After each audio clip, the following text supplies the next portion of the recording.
kunja vihari.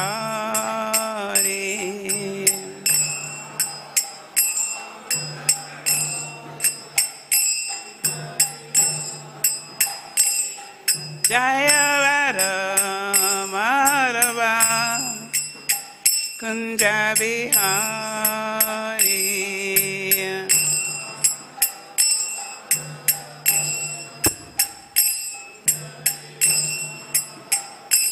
Jaya Gopi Jana Vallabha Girivardhari.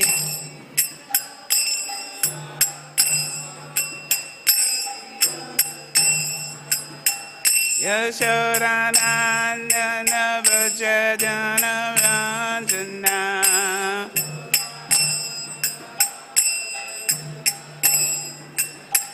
Yashodanandana Vajradhana Ranjana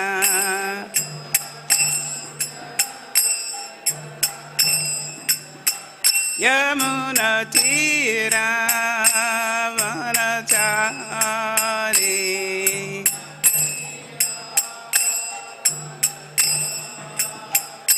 Jaya Radha Madhava kunja vihari.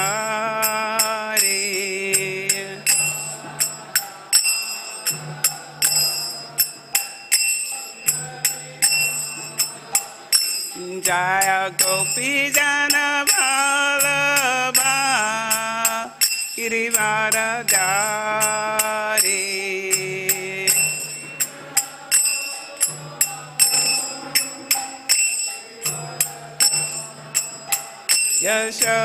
Yashodanandana Vajradhana Ranjana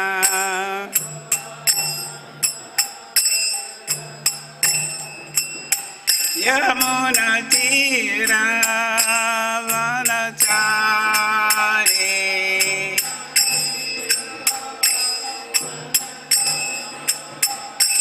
Jaya Rama Madhava kunja vihari.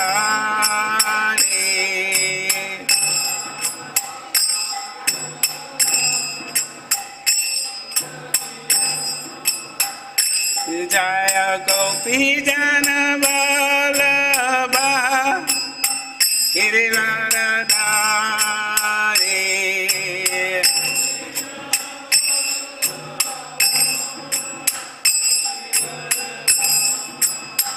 Yashodanandana Vajradhana Ranjana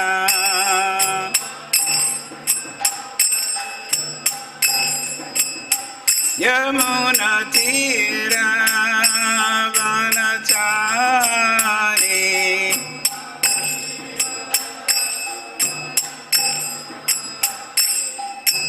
Hare Kṛṣṇa Hare Kṛṣṇa Kṛṣṇa Kṛṣṇa Hare Hare Hare Rama Hare Rama Rama Rama Hare Hare.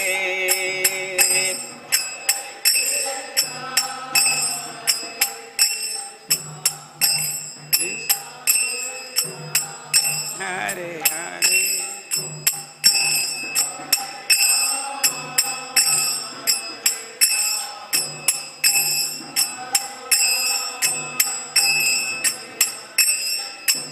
Hare Kṛṣṇa Hare Kṛṣṇa Kṛṣṇa Kṛṣṇa Hare Hare Hare Rama Hare Rama Rama Rama Hare Hare.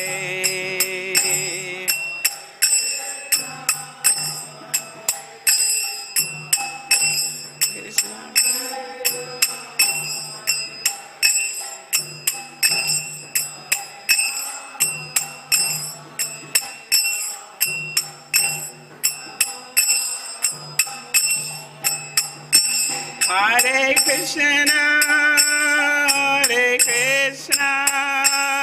Krishna Krishna Hare Hare Hare Rama Hare Rama Rama Rama Hare Hare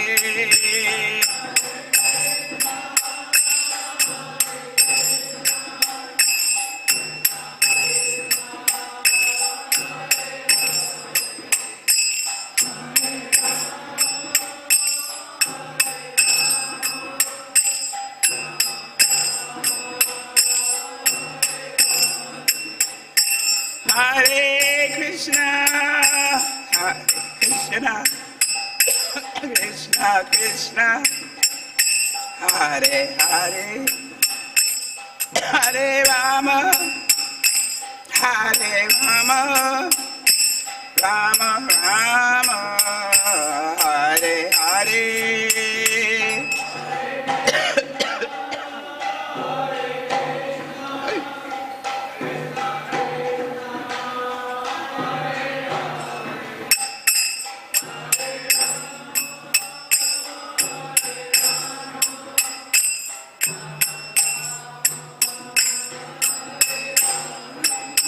Hare Krishna, Hare Krishna, Krishna Krishna, Hare Hare, Hare Rama, Hare Rama, Rama Rama, Hare Hare.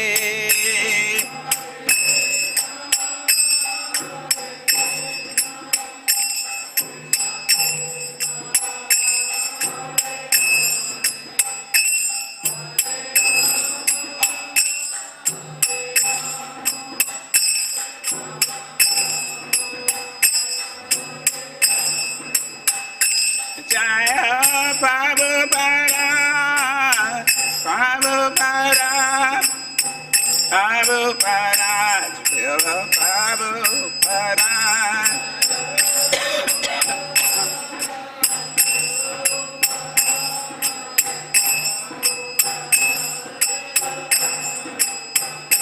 Prabhupada, Prabhupada, Prabhupada, Jaya Prabhupada.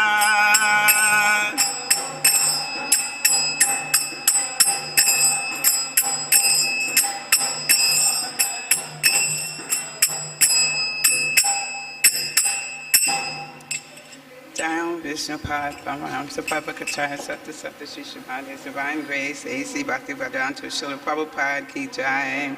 ISKCON BBT Founder Acharya Srila Prabhupada Ki Jai. Down Vishnupad, Paramahamsa Avagaccha, āsata śrī-mad, Bhaktisiddhanta Saraswati Goswami Maharaj Srila Prabhupada Ki Jai. Ananta Koti Vaishnava Vrinda Ki Jai. Namacharya Srila Haridas Thakur Ki Jai. Prem Se Kaho Shri Kṛṣṇa Caitanya Prabhu Nityananda Shri Advaita Gadadhara Shiva Sadi Go Bhakta Vrinda Ki Jai. Shri Shri Radha Krishna Gopi Gopinath Shima Kunda Radha Kunda Giri Govardhan Ki Jai. Shri Mayapur Dham Ki Jai. Shri Vrindavan Dham Ki Jai. Ganga Mai Ki Jai. Yamuna Mai Ki Jai. Tulsi Devi Ki Jai. Bhakti Devi Ki Jai. Shri Harinam Sankirtan Ki Jai. Samaveta Bhaktavinda Ki Jai. Gaura Pramanande Hari Hari Bo. All glories to the assembled devotees. All glories to the assembled devotees.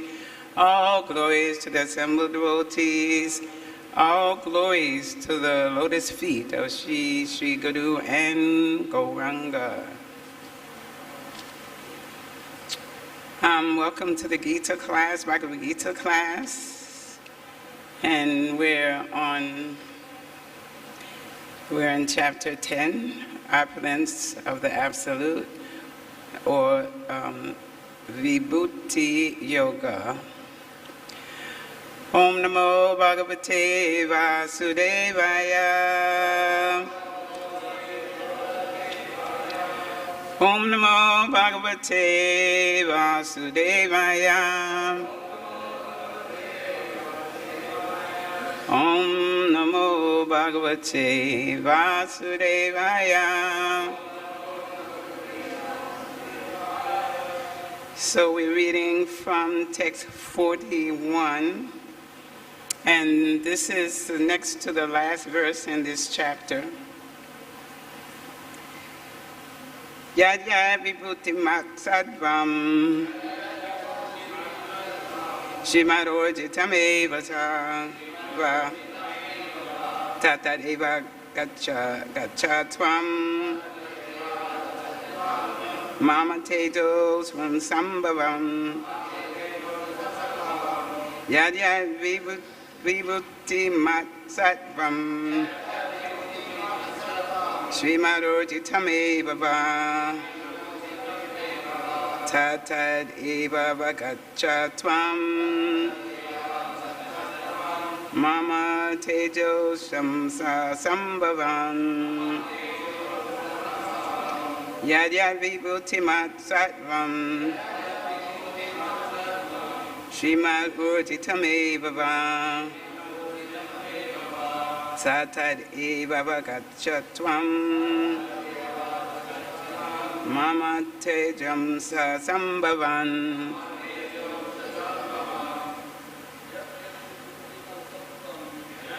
Vibhūti sattvam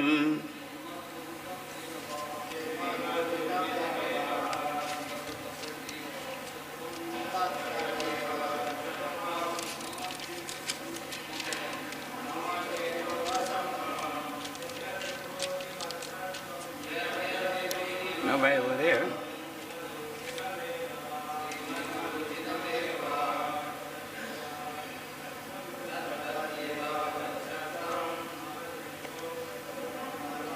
Neighbors?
Anyone else? Okay, word for word. Yat, whatever. Vibhūti, opulences. Mat, having. Sattvam, existence. śrī-mat, beautiful. Ūrjitam, glorious. Eva, certainly. Va, or. Tata, all those. Eva, certainly. Avagaccha, must know. Tvam, you. Mama, my. Tejaḥ, of the splendor. ṁśa, a part. ãşsambhavam, born of. Translation and purport by His Very Divine Grace, A.C. Bhaktivedanta Srila Prabhupada Ki Jai. Know that all opulent, beautiful, and glorious creations spring but a spark of my splendor. Purport. Any glorious or beautiful existence should be understood to be but a fragmental manifestation of Kṛṣṇa's opulence, whether it be in the spiritual or material world. Anything extraordinarily opulent should be considered to represent Kṛṣṇa's opulence. Om Gina Timaranda Shah Gana Gana Salakchaya Chakshumli Tamina Tasmai Shri Gurave Namaha Shri Saitanya Manobhistam Stapitami Bhutale Swarupa Karamayam Dadati Swapadantikam Vandeham Shri Guru Shri Yuta Parakamalam Shri Gum Vaisnavamscha Shri Rupam Sagvajatam Sahagana Raghunatam Svatitam Tam Sajivam Savadvaitam Savadutam Parijana Sayitam Kṛṣṇa Chaitanya Devam Shri Radha Kṛṣṇa Paran Sahagana Lalita Shri Vishakam Vitamscha Hey Kṛṣṇa Karuna Sindhu Dina Bandhu Jagapate Gopesha Gopika Kanta Radha Kanta Namostute Tapta Kamshana Gorangi Radhi Vrindavaneshwari Vishabhanu Sutadevi Pranamami Hari Pre Vancha Kapis Sarubhis Cha Kripa Sindhu Evāvagaccha Patitanam Pavanebhyo Vaisnavyo Namo Namaha Shri Kṛṣṇa Chaitanya Prabhu Nityananda Shri Advaita Gadadhara Shri Vasari Gaura Bhakta Vrinda Hare Kṛṣṇa, Hare Kṛṣṇa, Kṛṣṇa Kṛṣṇa, Hare Hare, Hare Rama, Rama Rama, Hare Hare. So this is a very short purport, and so what I'd like to do is just do a little bit of a review. I'm not going to go back over the whole chapter, but just some parts of it. I'd like to go over and share with you. So in the previous, in the previous chapter, chapter 9, Lord Kṛṣṇa, he describes pure devotional service, and he also talks about how he reciprocates with his devotees.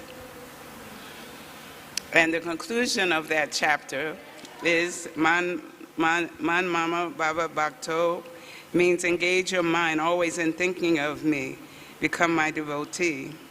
So in this chapter, Kṛṣṇa is going to continue to reveal the confidential essence of this knowledge, Raja Vidya Rajaguyam.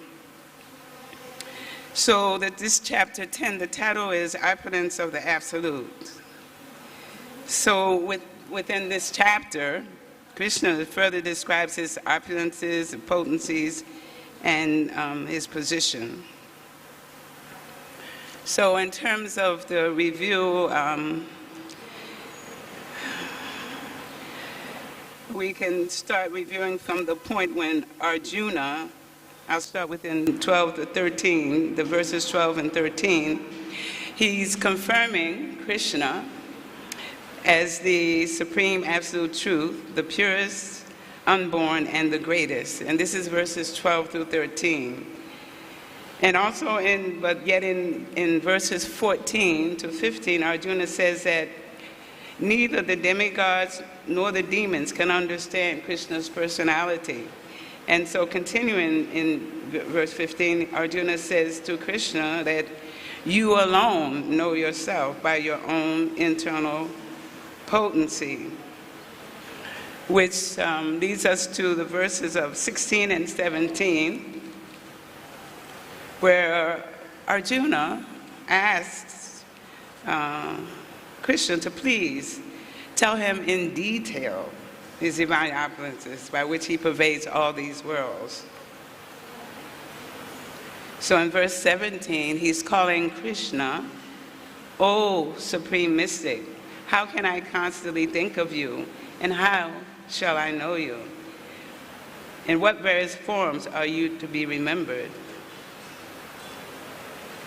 So why is Arjuna requesting more information, even though he had told Arjuna in the verse 8, ṁśa-sambhavam, I'm the source of all spiritual and material worlds. Everything emanates from me. The wise who perfectly know this engage in my devotional service, and they worship me with all their hearts. So here, actually, Arjuna is asking about Krishna's all-pervading opulence on behalf of the common man being the general population and us as well. So the common population, actually, they find it easier to think of Krishna with his physical representation. In their minds, like someone will admire a beautiful sunset, or they'll admire the ocean, or like some people like being out in nature, or they like the huge trees. There's some huge trees in California. I think they're called redwood trees. They're very, very tall. So people are enamored of these opulences of Kṛṣṇa. So they like to think of Krishna in that way, although as devotees, we want to know Krishna's personal form, his two-armed form as Krishna.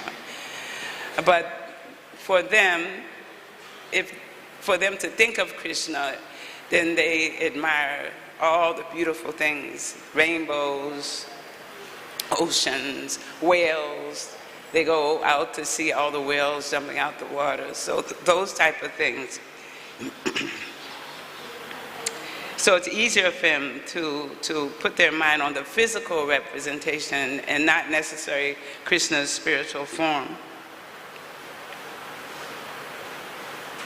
So for them also, this opens up for understanding the all-pervasiveness of the Lord, of the Supreme Lord.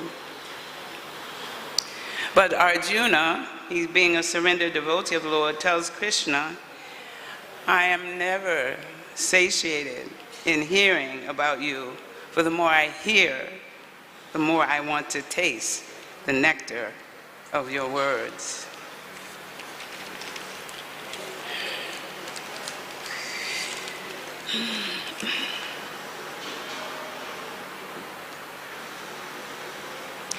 So I was reading Ūrjitam's book, Surrender, to his lotus feet.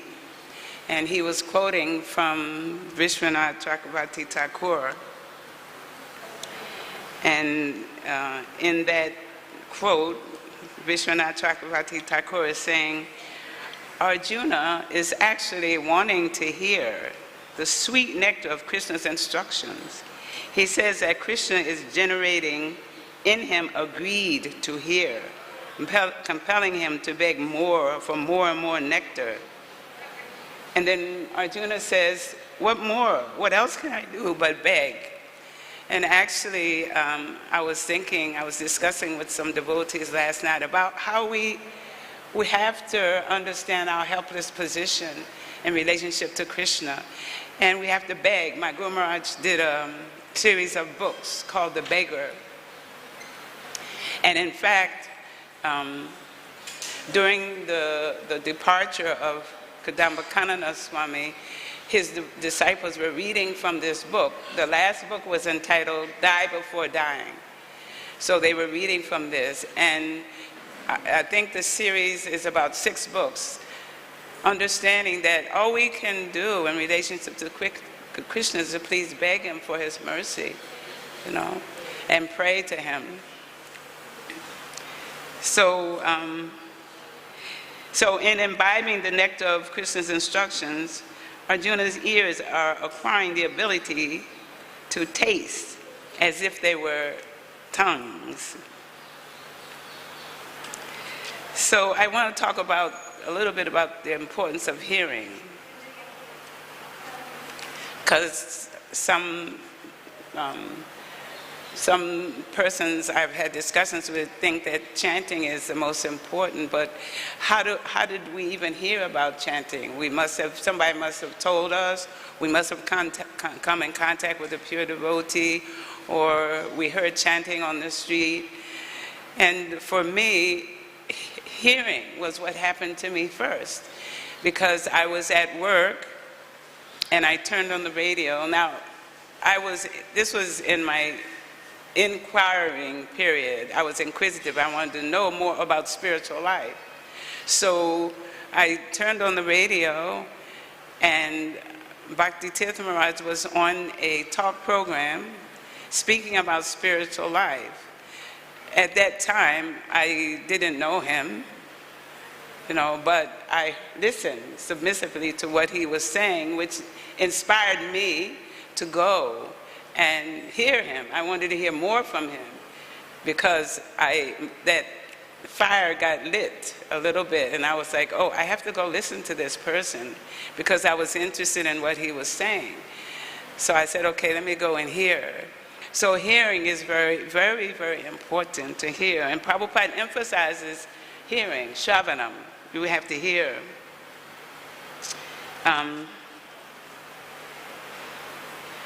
So even in the Nectar of Devotion, if we read the Nectar of Devotion, the beginning of Krishna consciousness and devotional service is hearing, śravanam. Lord Chaitanya even affirmed this. Prabhupada stressed hearing. And also it's important to hear about the pastimes of the Lord. We should give oral reception to the nectarian river flowing from the moonlight faces of great personalities. And in the Bhagavad-gīta, it also tells us about how do we hear. What does he say? When you meet a pure devotee, what is it what's the mood we should have when we're hearing? Submissive, no? Yes, we need to have submissive hearing, not a challenging hearing. We should submissively hear from the pure devotees. And in the śrīmad Bhagavatam class, we're hearing about Krishna's pastimes with the gopis. And the speaker, I think yesterday or the day before, said that this hearing about Krishna's pastimes will clear our contaminated hearts, so we don't start thinking that this is an ordinary, mundane relationship between a man and a woman, or men and women. That we should understand this is far beyond our understanding. This is very transcendental. It's not a material. There's nothing material about the Lord's pastimes with the gopis. And so it was very beautiful to hear the classes and hear the different speakers give different, speak differently about the pastimes. Some directly talked about it, and then some talked about other things related to that pastime. So when Kṛṣṇa says, I am the Supreme, the Vaishnava is accepted. And that is the proper way of hearing. And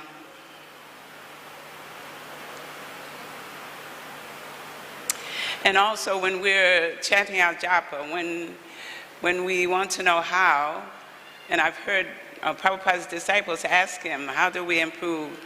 What do we do about the mind? And Prabhupada would say, just hear, just hear the mantra. No, because we know when we start to chant, the mind starts wandering here and there. But Prabhupada said, just hear. What's the problem of the mind? Just hear the mantra. He emphasizes that. And I want to give some examples of also not just my hearing my spiritual master, but other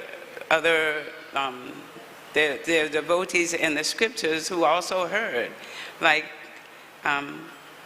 when the wives of the Brahmanas heard from the cowherd boys that Kṛṣṇa and Balaram were hungry, they wanted to go. They immediately wanted to go and serve. They wanted to serve. They had that mood. Oh, I heard about Kṛṣṇa. Now I get an opportunity to serve him. Let me go. And the Rukmini, she had never really met Kṛṣṇa, but she heard about his beauty and his qualities. And she wanted no one but him. So she was bold and wrote a letter to tell him, please come and kidnap me. Somebody else is trying to take me, but I only want you as my husband. So she heard from hearing about his qualities. Bilvamangala Thakur, he simply heard about Kṛṣṇa, and he immediately gave up his beautiful girlfriends. This is from the Nectar of Devotion. He immediately gave them up because he heard about Kṛṣṇa and his beauty. So the hearing aspect is very, very, very important to hear, and to hear attentively.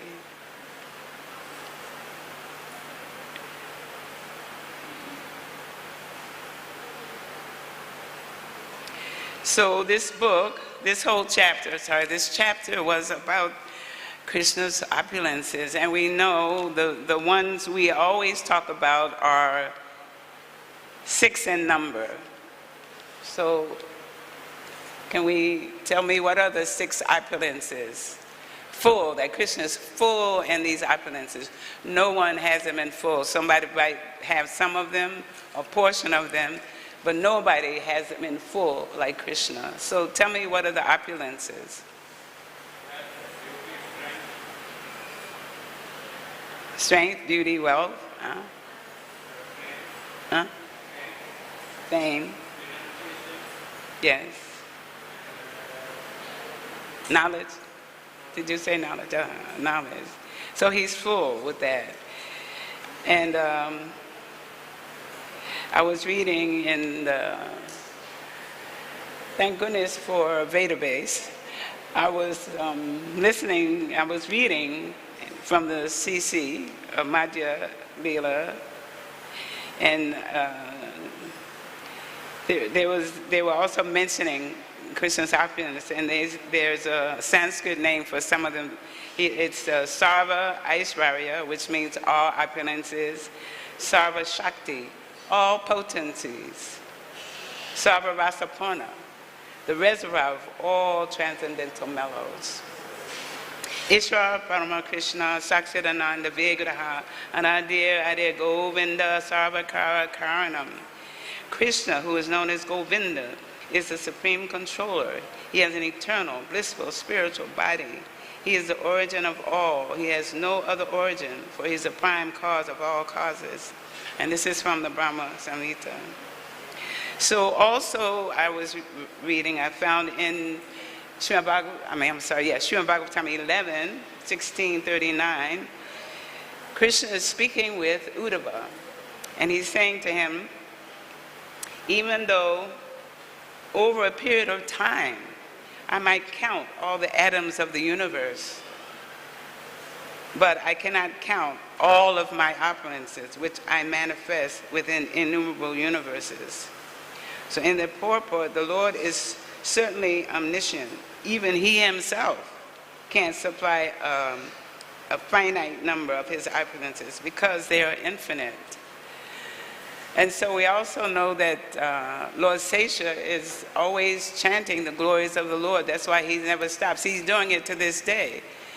Because we can't imagine all of his opulences, but we can know him when we get his mercy. When we get the mercy of the pure devotee, then we can get some of this knowledge about the Lord. Because we need to know about his pastimes and his leelas, because it is said, I forget what chapter in the Bhagavad Gita, but if we remember his pastimes upon leaving the body, then we don't have to come back to this material world again.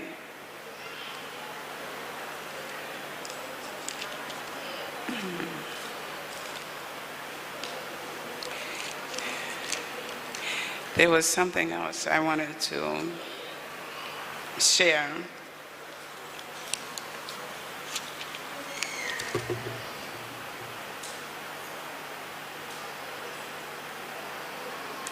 So to go back, when Arjuna was inquiring from Kṛṣṇa, please tell me about your opulences. I want to hear about them. This is also from Burjan's book, Surrender to His Lotus Feet. He's saying that Kṛṣṇa begins his description by saying hanta. The word hanta is in there. Hanta is a form of address expressing tenderness. Kṛṣṇa is so pleased by Arjuna's inquiry that he reciprocates by saying, "O hunter, yes, I will speak about my opulences." Kṛṣṇa will now, then he describes how we may remember him.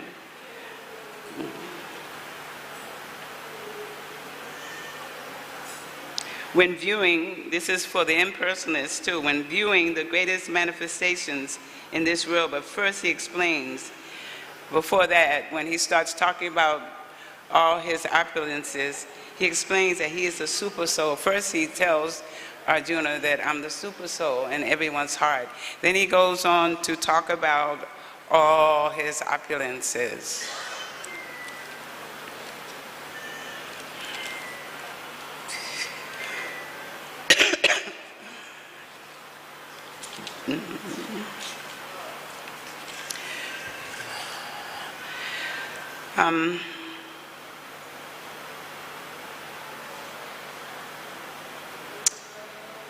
I found this in a book written by Gauranga.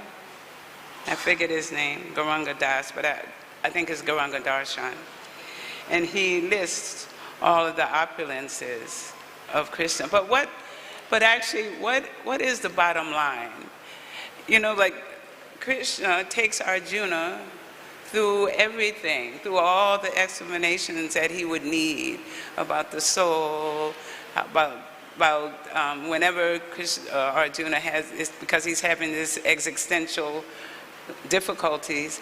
So it's us. He's taking us through all the explanations. But at the end of it always comes down to worship me, become my devotee, surrender to me, and serve me. So also in the end of chapter 9, it says the same thing. And in this, the end of this chapter, which that verse someone else will cover, but he also says, why do you need all of this detailed knowledge?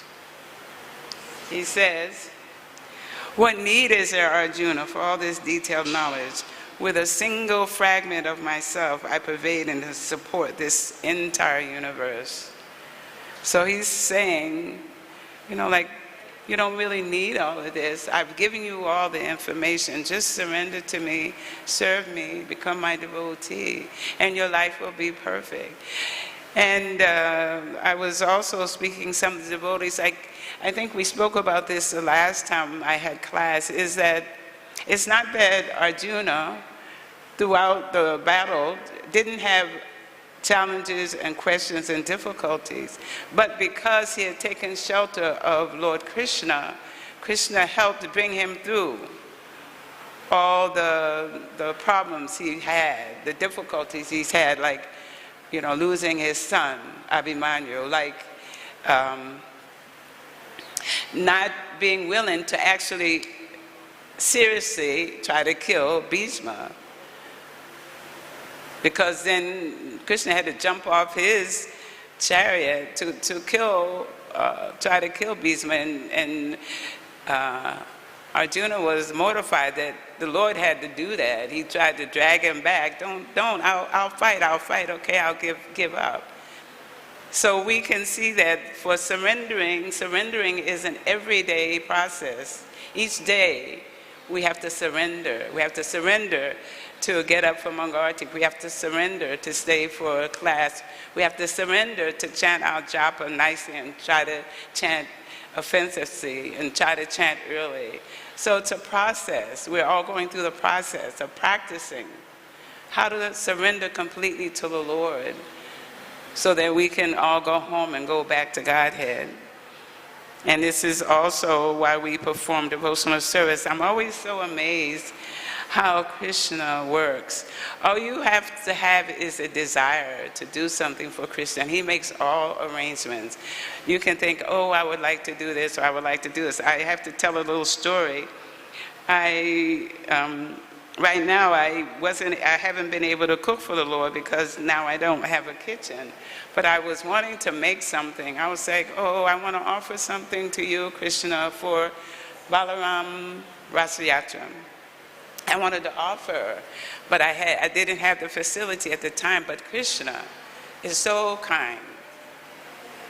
And it's just like when he was in the rasa dance. There may be billions of gopis, but each gopi thought that Kṛṣṇa is only thinking of me. He's only paying attention to me. So he made all the arrangements. One Mataji, she came to me and said, would you like to cook at my house? She got all the preparations I needed. And everything went so nicely, so smoothly, that Kṛṣṇa heard my desire, because he can read our minds as well, because he's in our hearts. So he made all the arrangements, even though I had no facility, but he gave me the facility through another devotee. And this also why it's important, devotee association is important. So the person, the Mataji got anything and everything I needed, everything. So I was able to do the offering because I wanted to offer. So Kṛṣṇa is so kind. So, but he's telling us, worship me, worship me. So we're all trying and practicing how to worship Kṛṣṇa, how to, get close to Kṛṣṇa, and how to know Kṛṣṇa by hearing and chanting. So I'll end here. If there are any questions, please, you're welcome. Any corrections, I'm open. Any additions, please.